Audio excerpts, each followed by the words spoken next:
guys, perkenalkan nama saya Daniati Gognolu Lumangaol. Kami dari kelompok 5 akan mempresentasikan hasil kerja kelompok kami yang membahas tentang kitab 1 Tesalonika. Yang pertama kita akan membahas tentang penulis kitab 1 Tesalonika. Siapa sih yang menulis kitab Tesalonika ini? Nah, penulis kitab Tesalonika yaitu Paulus. Itu dapat kita lihat di dalam 1 Tesalonika 1 ayat 1. Dari Paulus, Silwanus, dan Timotius kepada jemaat orang-orang Tesalonika yang di dalam Allah Bapa dan di dalam Tuhan Yesus Kristus. Di situ menyatakan Paulus sebagai penulis surat kitab Tesalonika yang kemungkinan besar juga dibantu oleh Silwanus dan Timotius. Yang kedua, kita akan membahas tentang tema dari kitab 1 Tesalonika.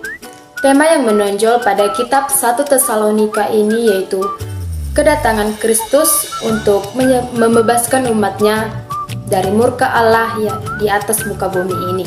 Ini kita dapat melihatnya di dalam 1 Tesalonika 1 ayatnya yang ke-10. Dan untuk menantikan kedatangan anaknya dari sorga yang telah dibangkitkannya daripada orang mati, yaitu Yesus yang menyelamatkan kita dari murka yang akan datang. Datanglah Yesus untuk membebaskan umatnya dari murka Allah karena dosa mereka. Jadi, tema dari kitab 1 Tesalonika ini yaitu kedatangan Yesus Kristus yang kedua. Selanjutnya, poin yang ketiga yang akan kita bahas yaitu tanggal penulisan kitab 1 Tesalonika.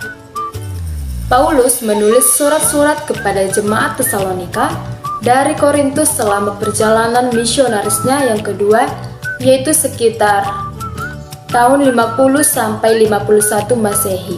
Jadi, kitab 1 Tesalonika ini ditulis Paulus sekitar tahun 51 Masehi. Kepada siapakah Paulus menuliskan kitab 1 Tesalonika ini? Paulus menulis kitab 1 Tesalonika ini kepada para anggota gereja di Tesalonika. Tesalonika adalah kota paling berpopulasi dan makmur di kerajaan Yunani kuno Makedonia karena dua fitur penting yaitu yang pertama, kota tersebut dibangun di pelabuhan alami yang terletak di Laut Aegean. Selama perjalanan misionaris Paulus yang kedua, Roh mengarahkan Paulus dan rekan-rekannya yaitu Silas, Timotius, dan Lukas untuk melakukan perjalanan melintasi Laut Aegean menuju Makedonia. Kita dapat melihatnya di dalam Kisah Para Rasul 16 ayat 6-12. Paulus bekerja dengan Silas di Tesalonika, tetapi mereka diusir dari kota oleh para pemimpin orang Yahudi. Kisah Rasul 17 ayat 1-19. Kemudian Timotius melaporkan kepada Paulus bahwa para orang suci di Tesalonika tetap setia terlepas dari penganiayaan dan bahwa pengarah saleh mereka meluas. Itu bisa kita lihat di dalam 1 Tesalonika 1 ayat 7-8. Poin selanjutnya yang kita bahas yaitu latar belakang kitab 1 Tesalonika. Tesalonika terletak sekitar 160 km di sebelah barat daya Filipi. Kota ini adalah kota dan pelabuhan yang paling terkemuka di Makedonia. Makedonia adalah sebuah provinsi di Romawi. Di antara penduduk yang berjumlah sekitar 200.000 jiwa adalah masyarakat Yahudi yang kuat. Ketika Paulus mendirikan gereja di Tesalonika pada perjalanan misionarisnya yang kedua, pelayanannya yang berhasil di wilayah itu dihentikan sebelum waktunya karena permusuhan kalangan Yahudi. Kisah ini dapat kita baca di dalam Kisah Rasul 17 ayat 1 sampai ayat yang ke-9. Karena terpaksa meninggalkan Tesalonika, Paulus pergi ke Berea, di mana sekali lagi pelayanan singkat yang berhasil dihentikan oleh penganiayaan yang timbul karena orang Tesalonika yang mengikuti dia. Kemudian Paulus pergi ke Athena, di mana Timotius bergabung dengannya. Paulus mengutus Timotius kembali ke Tesalonika untuk menyelidiki keadaan jemaat yang masih muda itu, sedangkan Paulus pergi ke Korintus. Setelah menyelesaikan tugasnya, Timotius pergi ke Korintus untuk melaporkan kepada Paulus mengenai gereja di Tesalonika. Sebagai tanggapan atas laporan Timotius, Paulus menulis surat ini mungkin 3-6 bulan setelah gereja itu dimulai. Poin selanjutnya akan dijelaskan oleh teman satu kelompok saya. Terima kasih. Baiklah, saya akan menjelaskan mengenai tujuan Paulus menulis kitab 1 Tesalonika. Surat Paulus yang pertama kepada jemaat Tesalonika memiliki tujuan khusus. Surat ini ditulis untuk memberi dorongan kepada jemaat Tesalonika dan keteguhan kepada jemaat Tesalonika untuk menguatkan iman mereka. Paulus bersyukur atas berita yang diterimanya pada saat itu tentang iman dan kasih jemaat Tesalonika. Paulus mengingatkan mereka tentang kehidupannya sendiri ketika ia masih berada di tengah-tengah mereka di Tesalonika pada masa lalu.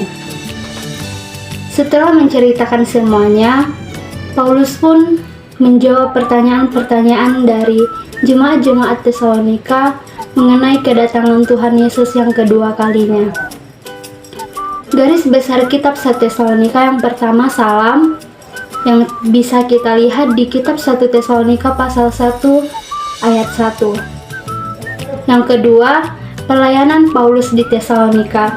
Kita juga bisa melihatnya di kitab 1 Tesalonika pasal 2 ayat 13-16. Yang ketiga, Paulus menunggu di Athena.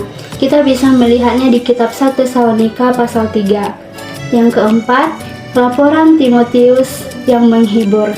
Kita bisa melihatnya di kitab 1 Tesalonika pasal 3 ayat 6-10. Berikutnya, peringatan tentang perbuatan cabul. Kita bisa melihatnya di kitab 1 Tesalonika pasal 4 ayat 2-8. Berikutnya, kedatangan Tuhan. Kita bisa melihatnya di kitab 1 Tesalonika pasal 5 ayat 1-5. Berikutnya nasihat, dan terakhir salam penutup. Kita bisa melihatnya di kitab 1 Tesalonika pasal 5 ayat 25-28. Selanjutnya, ciri-ciri dari kitab 1 Tesalonika akan dijelaskan oleh teman saya, Keisha. Shalom, perkenalkan nama saya Keisha Pasaribu, kelompok 5, mata kuliah pembimbing perjanjian baru. Di sini saya akan membahas tentang kitab 1 Tesalonika, yaitu survei dan ciri-ciri khas. Baiklah teman-teman, kita akan memulai pembahasan tentang survei kitab 1 Tesalonika. Setelah memberi salam kepada jemaat itu, bisa kita lihat dalam 1 Tesalonika 1 ayat 1. Paulus dengan sukacita memuji jemaat Tesalonika atas semangat dan iman mereka yang tabah di tengah segala penderitaan. Tertulis dalam 1 Tesalonika 1 ayat 2-10, dan bisa juga kita lihat dalam 1 Tesalonika 2 ayat 13-16. Paulus menanggapi kecaman dengan mengingatkan mereka akan kemurnian motivasinya. Tertulis dalam 1 Tesalonika 2 ayat 1-6.